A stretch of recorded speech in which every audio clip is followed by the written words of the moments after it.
Versículo 21. Vamos a leer el contexto en el cual está el pasaje que veremos esta noche, que es cuando Jesús sana al muchacho endemoniado. Pero para tener una idea de dónde está enmarcado, vamos a leer a partir del 21. Hoy en la mañana este pasaje también fue leído y pues nos servirá de repaso. Desde entonces comenzó Jesús a declarar a sus discípulos que le era necesario ir a Jerusalén y padecer mucho de los ancianos, de los principales sacerdotes y de los escribas, y ser muerto y resucitar al tercer día. Entonces Pedro, tomándolo aparte, comenzó a reconvenirle, diciendo: Señor, ten compasión de ti, en ninguna manera esto te acontezca. Pero él, volviéndose, dijo a Pedro: Quítate de delante de mí, Satanás, me eres tropiezo, porque no pones la mira en las cosas de Dios, sino en las de los hombres. Entonces Jesús dijo a sus discípulos: Si alguno quiere venir en pos de mí, niéguese a sí mismo y tome su cruz y sígame. Porque todo el que quiera salvar su vida la perderá, y todo el que pierda su vida por causa de mí la hallará. Porque ¿qué aprovechará el hombre si ganare todo el mundo y perdiere su alma? ¿O qué recompensa dará el hombre por su alma? Porque el Hijo del Hombre vendrá en la gloria de su Padre con los ángeles, y entonces pagará a cada uno conforme a sus obras. De cierto os digo que hay algunos de los que están aquí que no gustarán la muerte hasta que hayan visto al Hijo del Hombre viniendo en su reino. 6 días después, Jesús tomó a Pedro, a Jacobo y a Juan su hermano, y los llevó aparte a un monte alto, y se transfiguró delante de ellos, y resplandeció su rostro como el sol, y sus vestidos se hicieron blancos como la luz. Y he aquí, les aparecieron Moisés y Elías hablando con él. Entonces Pedro dijo a Jesús: Señor, bueno es para nosotros que estemos aquí. Si quieres, hagamos aquí 3 enramadas, una para ti, otra para Moisés y otra para Elías. Mientras él aún hablaba, una nube de luz los cubrió, y he aquí una voz desde la nube que decía: Este es mi Hijo amado, en quien tengo complacencia, a él oíd. Al oír esto, los discípulos se postraron sobre sus rostros y tuvieron gran temor. Entonces Jesús se acercó y los tocó y dijo: Levantaos y no temáis. Y alzando ellos los ojos, a nadie vieron, sino a Jesús solo. Cuando descendieron del monte, Jesús les mandó diciendo: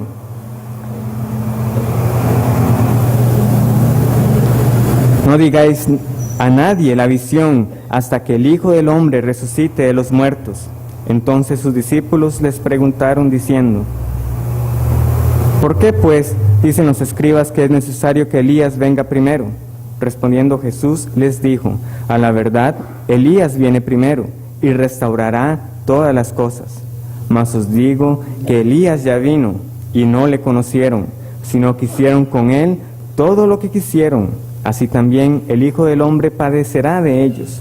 Entonces los discípulos comprendieron que les había hablado de Juan el Bautista. Cuando llegaron al gentío, vino a él un hombre que se arrodilló delante de él, diciendo: Señor, ten misericordia de mi hijo, que es lunático, y padece muchísimo, porque muchas veces cae en el fuego, y muchas en el agua. Y lo he traído a tus discípulos, pero no le han podido sanar. Respondiendo Jesús dijo: Oh generación incrédula y perversa, ¿hasta cuándo he de estar con vosotros? ¿Hasta cuándo os he de soportar? Traédmelo acá. Y reprendió Jesús al demonio, el cual salió del muchacho, y éste quedó sano desde aquella hora. Vinieron entonces los discípulos a Jesús aparte. Dijeron: ¿Por qué nosotros no pudimos echarlo fuera? Jesús les dijo: Por vuestra poca fe, porque de cierto os digo, que si tuviereis fe como un grano de mostaza, diréis a este monte: Pásate de aquí allá, y se pasará, y nada os será imposible. Pero este género no sale sino con oración y ayuno. Si tuvieres fe como un grano de mostaza, le diréis a este monte: Pásate de aquí allá, y se pasará, y nada os será imposible. Esta expresión tomada literalmente me recuerda un relato que ya hace unos años compartió el hermano Olger, que era de una mujer que tenía justamente una montaña que le impedía que la luz le llegara a su casa y ella quería ver el amanecer. Entonces ella se acordó de esto. Ya sé, voy a orar para que este monte se corra un poquito y yo pueda ver la luz cuando amanece. Entonces esa noche oró con fe, diciendo que, Señor, mueve este monte para que yo pueda ver el amanecer. Al día siguiente, ella se levantó. Obviamente el monte no se movió.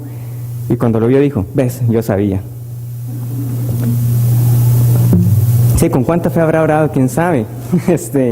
Pero me trae o me hace mucha gracia porque yo una vez me vi en una situación similar cuando estaba muy pequeño.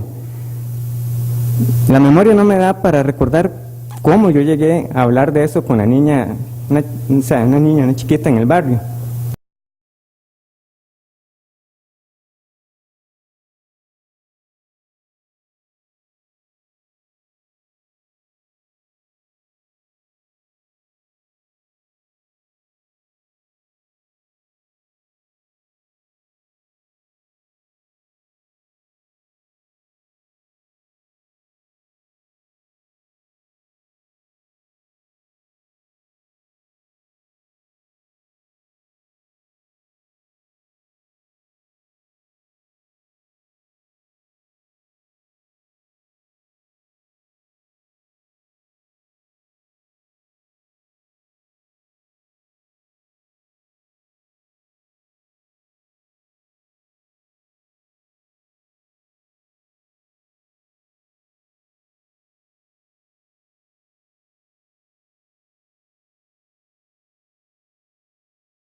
Marcos 9, versículo 14. Aquí tenemos mucho más detalle de lo que sucede entonces con respecto al muchacho endemoniado. Pero justamente como yo les contaba, ¿qué hubiera pasado, hermanos, si yo realmente le hubiera dicho al poste que se moviera y no se hubiera movido? Pues algo similar a lo que vemos acá. Llegan los apóstoles, tratan de expulsar un demonio y fracasan. Qué triste. Y justamente se hubiera prestado para la burla, para la discusión, que es lo que vemos que pasa cuando los discípulos fallan. Pero lo más sorprendente es el contraste en el cual este pasaje es ubicado. Acabamos de leer que, hermanos, la transfiguración de Cristo. Es tal que leyendo el comentario de Hendrickson, él menciona un cuadro del pintor Rafael que se llama justamente La Transfiguración. Si ustedes tienen la oportunidad de buscarlo, aparece fácilmente en internet. Se ve de la mitad para arriba a Cristo, Moisés, Elías y los tres apóstoles que están pues como reaccionando, qué es lo que está aconteciendo, qué es la visión no es una visión, lo que ellos están observando. Y de la mitad para abajo es toda oscuridad y vemos a los escribas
pensamiento quedó rápidamente reflejado cuando el hermano Steve responde que él no sabía si escoger entre el bautismo o la transfiguración. En uno estaba la Trinidad presente y en este ver la gloria de Cristo por un momento. Hermanos, aparece Elías, este profeta que justamente realizó unas hazañas, que oraba y el cielo dejaba de llover, oraba y llovía, oraba y un niño revive, usa su capa, un río se parte. O Moisés, por medio de quien tenemos la ley, que fue usado para liberar al pueblo de Israel. Pero ellos desaparecen porque eran solamente representantes. Cristo es el profeta, Él solo. Y Dios dice: este es mi Hijo amado, a Él oíd. Y esta noche yo le invito a que escuche las palabras de Cristo, porque lo que usted va a escuchar no es una historia bonita, no es un cuento, no es una leyenda, no es una moraleja, es la palabra de Dios. Porque Pedro y Juan, testigos presenciales, escriben en sus cartas lo que nosotros vimos.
Trate con tal dureza, con excepción de la mujer sirofenicia, que fue un pasaje que ya vimos y que además ya estudiamos el propósito de las palabras de Cristo, y que además tampoco fueron palabras, como vemos acá, en un tono exaltado. Todo aquel que viene a Cristo genuinamente recibe las palabras de consolación y lo que su corazón anhelaba y que el Señor conocía.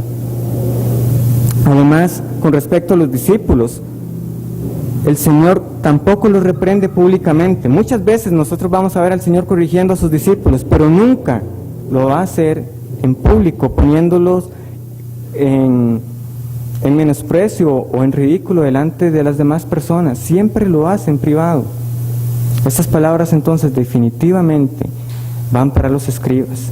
¿Y qué fue lo que hicieron los escribas? Nosotros lo leemos en el versículo 14, dice que disputaban con ellos.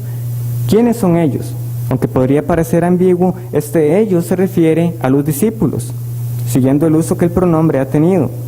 Vemos que dice, donde estaban los discípulos, vi una gran multitud alrededor de ellos. Ellos son los discípulos, y por tanto son las personas con las cuales estaban disputando los escribas.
Cristo no iba a soportar para siempre la incredulidad de los escribas. De la incredulidad de los escribas pasamos entonces a la dependencia de los discípulos, a la dependencia de los discípulos de nuestro Señor. Nosotros vemos en el versículo 17 que le dice, y respondiendo uno de la multitud dijo, Maestro, traje a ti mi hijo, que tiene un espíritu mudo, el cual donde quiera que le toma, le sacude y echa espumarajos y cruje los dientes y se va secando. Y dije a tus discípulos que lo echasen fuera y no pudieron. No pudieron.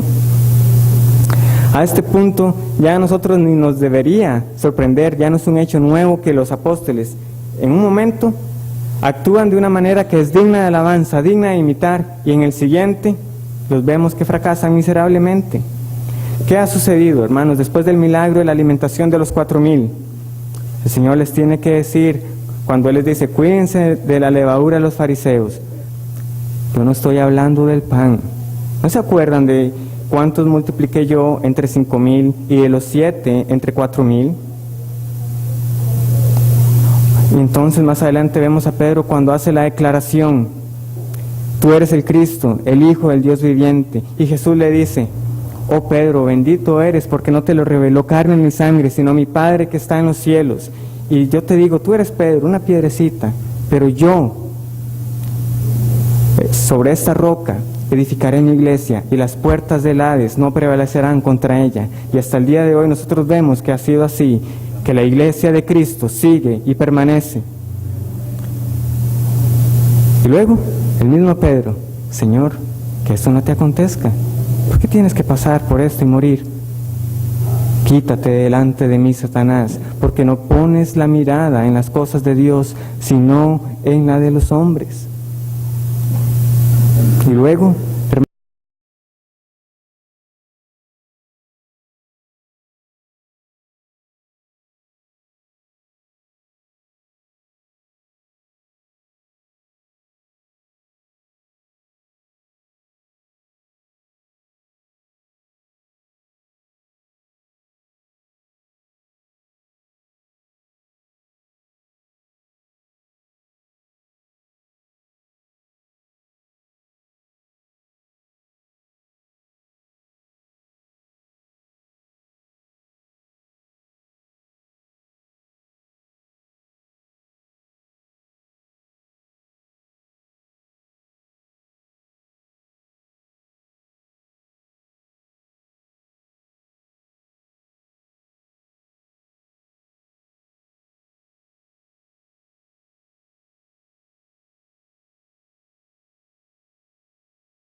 predicaban que los hombres se arrepintiesen y echaban fuera muchos demonios y ungían con aceite a muchos enfermos y los sanaban.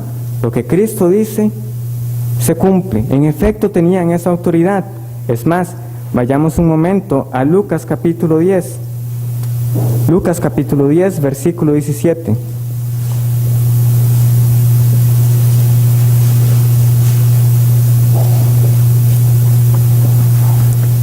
Lucas 10, versículo 17.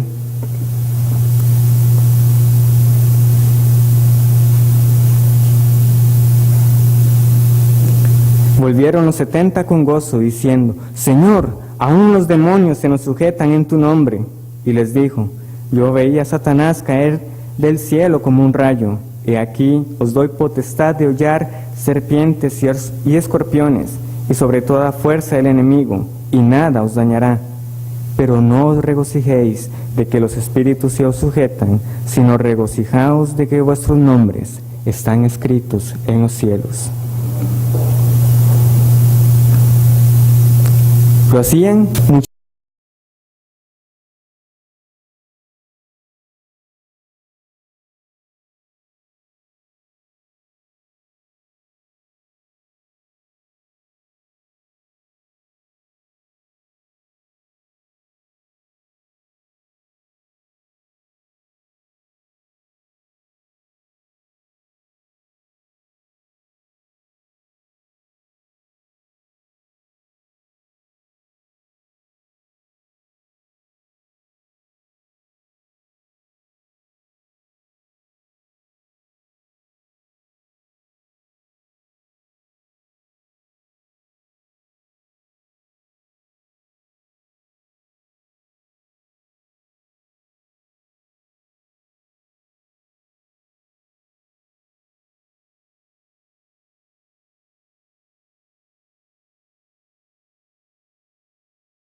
finalmente tenemos al Padre y a su Hijo.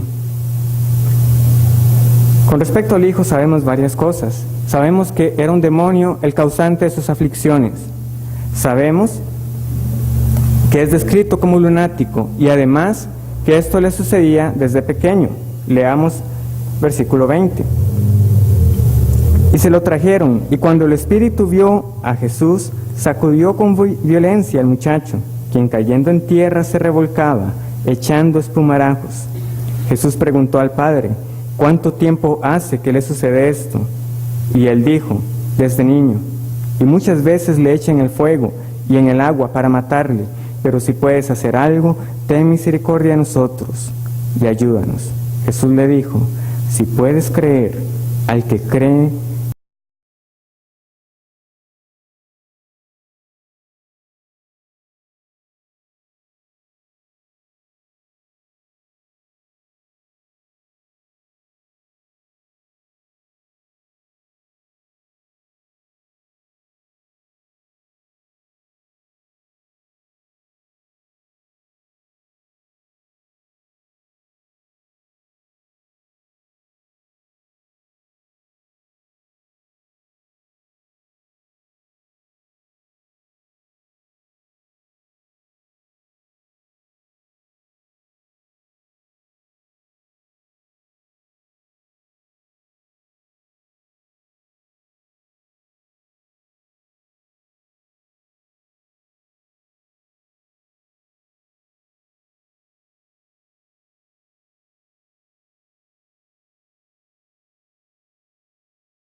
en cambio nosotros por la revelación bíblica sabemos que nunca es demasiado temprano para empezar a hablarles a ellos de que se tienen que arrepentir y de la necesidad que tienen de Cristo y del juicio que está sobre ellos. Por ello es que desde pequeños hay que guiarles por el buen camino y confiando en el poder de la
nos compartía hace como 15 días del joven que sabe que tiene un examen, pero se pone a jugar, se pone a navegar por internet, se pone a jugar con los amigos, a pasear, y cuando llega el examen, ahora sí, Señor, ayúdame para que en este examen me vaya bien. Y ahí los vemos incluso algunos encomendándose a los santos. Ahora sí, a ver cuál es el santo de los exámenes. No, es que no es así. Él ha dado los medios. Y como les dije, de los 9 y posiblemente de los 12, ni uno solo hubiera podido con este caso de este muchacho. Y alguno dirá, sí, pero es que Cristo, y él solo podía contra legiones, como hemos visto, de demonios. Sí, pero Cristo mismo nos dio un ejemplo de una vida de oración y de ayuno. Ya también en reiteradas ocasiones hemos leído cómo después de haber predicado, después de haber sanado a tantas personas, Cristo se retira a orar. Ya fuera en la madrugada, ya fuera al finalizar en la noche,